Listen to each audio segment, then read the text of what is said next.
श्री शिवाय नमस्तुभ्यम, हर हर महादेव, जय महाकाल। कैसे हैं आप सभी लोग? देखिए, हम सबको पता है सावन का बहुत पवित्र महीना चल रहा है और अब आ गई है सावन मास की एकादशी का दिन, जिस दिन आपको शिवलिंग के चारों ओर वाला उपाय करना होता है। पूज्य गुरु जी ने कहा कि जब आप वर्षों से कोई कामना की पूर्ति के लिए उपाय कर रहे हो, वो कामना पूरी नहीं हो रही, कोई दुख की घड़ी टल नहीं रही है, धन नहीं आ रहा, बीमारियों ने घर बनाया हुआ है, तो इस वाले उपाय को सावन की एकादशी के दिन करना बिल्कुल मत भूलिएगा। सावन मास में दो एकादशी पड़ती है, एक तो कामिका एकादशी और एक पुत्रदा एकादशी। दोनों में से किसी भी एक एकादशी के दिन आपको ये उपाय करना है। चाहे कितनी भी बड़ी आपकी कामना क्यों ना हो, इस सावन के महीने में पूरी जरूर होगी।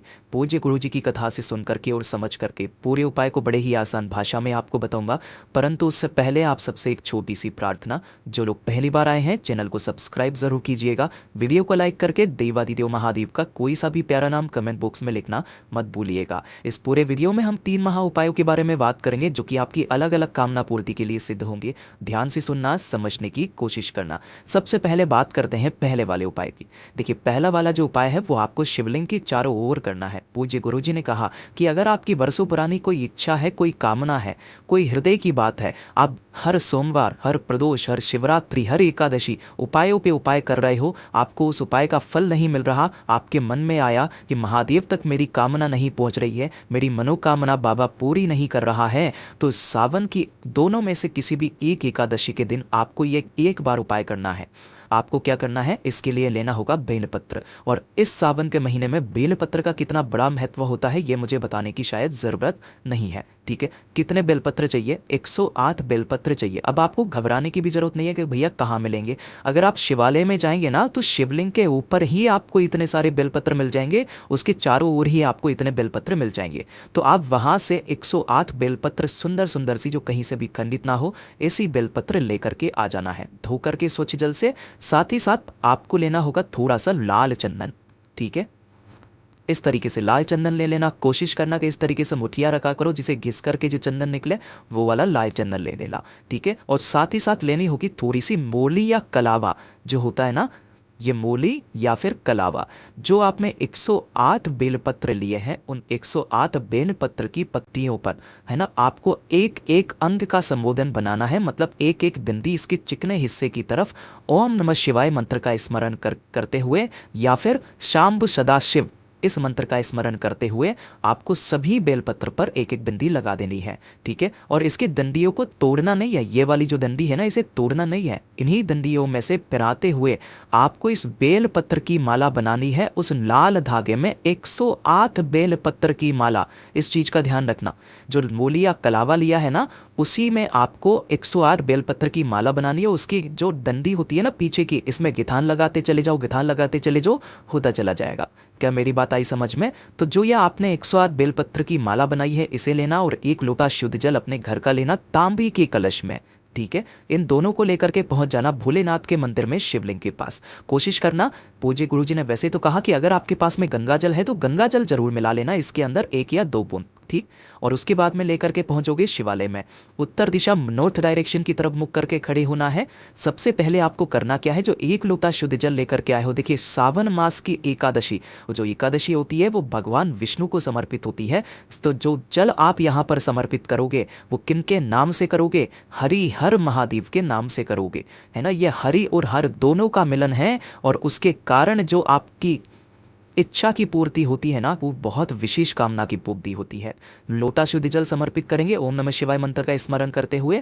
उसके बाद में जो आपने 108 बेलपत्र की माला ली है, उस 108 बेलपत्र की माला को अपनी कामना कहते हुए इस शिवलिंग के चारों तरफ आपको ऐसे समर्पित करना है। और इतनी बड़ी माला आपको बनानी है कि वो माला माता अशोक सुंदरी के स्थान तक पहुंचे। यहाँ बीच में मोटी सी जो लाइन होती है ना, ये माता अशोक सुंदरी की स्थान होता है, यहाँ तक पहुंचना चाहिए। ऐसा नहीं है कि बिल्कुल आपने यहाँ की यहीं पे बना दिया, ऐसा नहीं। माता अशोक सुंदरी तक पहुंचना चाहिए। जिस कामना से आप ये 108 बेलपत्र की माला शिवलिंग पर समर्पित करोगे, वो कामना इसी सावन के महीने में पूरी होगी। साथ ही साथ इस सावन की एकादशी के दिन आपको कोई सी भी पीले रंग की चुनरी या पीले रंग की पेंसिल या पीले रंग का बैग, पीले रंग की साड़ी, कुछ भी आपको सौभाग्यवती स्त्री को दान में जरूर देनी है। पूज्य गुरु जी का बहुत अद्भुत और अचूक उपाय है, जरूर कीजिएगा। बात करते हैं दूसरे वाले उपाय की। ये जो दूसरा वाला उपाय है ये होगा आपकी धन की आवक को बढ़ाने के लिए। देखिए पैसा तो आ रहा है लेकिन बचता कुछ भी नहीं है, उतना का उतना ही खर्चा चला जाता है ना। तो धन की आवक को बढ़ाने के लिए, है ना, ताकि आपके घर में धन की वृद्धि हो, उसकी वृद्धि के लिए पूज्य गुरुजी ने कहा कि अगर आपके अनावश्यक खर्चे होते हैं वो खर्चे आपके रुक जाएंगे। कर्ज लेने की नौबत आ चुकी है तो लेने की नौबत नहीं आएगी। इस सावन की एकादशी के दिन आपको ये वाला उपाय करना है, दोनों में से किसी भी एक एकादशी के दिन कर लेना। सबसे पहले आपको लेना होगा 1 लोटा शुद्ध जल तांबे के कलश में अपने ही घर से, साथ ही साथ गिन करके लेने होंगे आपको 108 चावल के दाने। अब यहाँ पर जो 108 चावल के दाने लोगे वो लोगे अक्षत, पूर्ण होने चाहिए। मैं बता देता हूँ किस उपाय में आपको पूर्ण चाहिए किस में नहीं चाहिए। इससे पहले वाला जो उपाय था सुधा वाला उपाय, उसके अंदर आप कर नहीं ले सकते थे, ठीक है। साथ ही साथ आपको लेना होगा इस तरीके से दीपक, लेकिन इस वाले उपाय में जो आप दीपक बनाओगे वो बनाओगे लंबी बाती का, है ना। माँ लक्ष्मी जी के लिए आप कर रहे हो तो माता को जो दीपक समर्पित होता है लंबी बाती का होता है और इसके अंदर भरोगे आप घी, ठीक है। और इसी के साथ में आपको लेनी होगी 7 हल्दी की गांठें, छोटी छोटी सी, ये वाली जो होती है हल्दी की गांठें, ठीक है। आपके घर में जो भी एक कटोरी हो उसी कटोरी के अंदर उन 7 हल्दी की गांठों को रखना, और साथ ही साथ जो आपने 108 चावल के दाने लिए हैं उन 108 चावल के दानों को भी आपको इसी कटोरी के अंदर रख देना है, ठीक है। और साथ ही साथ ले लेना होगा थोड़ा सा गंगा जल। अब उपाय करने का नियम ध्यान से सुनिएगा। एकादशी के दिन सुबह के समय पर आप सबको पता है कि तुलसी माता जी को ना तो हाथ लगाया जाता है ना ही इस पे जल चढ़ाया जाता है ना। और आपको ये उपाय भी तुलसी जी के पास ही करना है। जो दीपक आपने लिया है सुबह स्नान करने के पश्चात आपके घर की स्त्री नारी बहन बेटी माता पत्नी कोई भी इस उपाय को कर सकती है। सबसे पहले उस लंबी बाती के दीपक को प्रज्वलित करना जिसकी बत्ती का मुख आपको उत्तर दिशा की तरफ रखना है। जो कलश आपने लोटे का लिया है उस लोटे जल को आपको यहाँ पर रखना है, और जिस कटोरी के अंदर आपने हल्दी और 108 चावल के दाने डाले हैं उसे आपको यहाँ पर रख देना है, ठीक है। और जो आपने थोड़ा सा गंगा जल लिया है आपको क्या करना है, अपने दाहिने हाथ में थोड़ा सा गंगा जल लेना है और अपना नाम और गोत्र बोल करके इस कटोरी के अंदर, ध्यान रखना है इस कटोरी के अंदर आपको उस गंगा जल को छोड़ना है। कितनी बार छोड़ोगे? 7 बार। नाम और गोत्र बोल करके छोड़ते चले जाना। फिर थोड़ा सा जल लेना अपने दाहिने हाथ के हथेली पे, नाम और गोत्र बोल करके फिर इसी कटोरी में छोड़ देना। ऐसे 7 बार आपको जल छोड़ना है, ढोक दे करके वापस अंदर चले जाना है। अभी तक आपको कुछ भी चीज तुलसी जी में समर्पित नहीं करनी है। जब एकादशी के बाद अगला दिन आएगा, चाहे वो प्रदोष का हो चाहे द्वादशी का हो, उस दिन आपको क्या करना है, वापस इसी तुलसी जी के पास में जब आप सुबह के समय जाएंगे तो एक नया दीपक वापस से तैयार करना। पहले लंबी बाती का दीपक यहाँ पर लगा देना। जो कटोरी आपने यहाँ पर रखी थी उस कटोरी को पूरा का पूरा तुलसी जी में ही समर्पित कर देना, और उसके बाद में ये वाला जो कलश है इस कलश को आपको तुलसी जी में समर्पित कर देना है। पूज्य गुरु जी ने कहा कि जो व्यक्ति सावन की एकादशी के दिन इस उपाय को कर लेता है, जिस घर के आंगन में ये तुलसी लगी हुई रहती है, उस घर में कभी भी महाराज धन की आवक रुकती नहीं है। पूज्य गुरु जी का बहुत अद्भुत और अचूक उपाय है, जरूर कीजिएगा। बात करते हैं तीसरे वाले उपाय की, और तीसरा वाला जो उपाय होगा ये होगा आपकी बीमारी को लेकर के।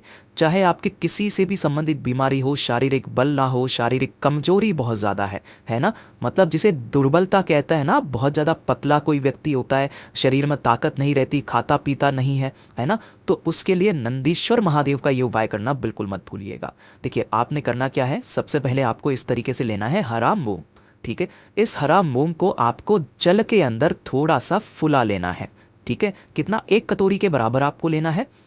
जल के अंदर 4-5 घंटे तक इसे रख देना, भिगो देना, और भिगो करके जब ये फूल जाएंगे, फूल जाने के पश्चात आपको इस कटोरी में लेना, और इसी कटोरी के ऊपर आपको मात्र 1 गुड़ का टुकड़ा रखना है। इसी के ऊपर रख लेना कुछ इस तरीके से, ठीक है। और ये जो गुड़ का टुकड़ा रखा है इस कटोरी को लेकर के, साथ ही साथ 1 लोटा शुद्ध जल तांबे के कलश में लेकर के आपको जाना होगा भोलेनाथ के मंदिर में शिवलिंग के पास में। उत्तर दिशा नॉर्थ डायरेक्शन की तरफ मुख करके आपको खड़ी हो जाना है।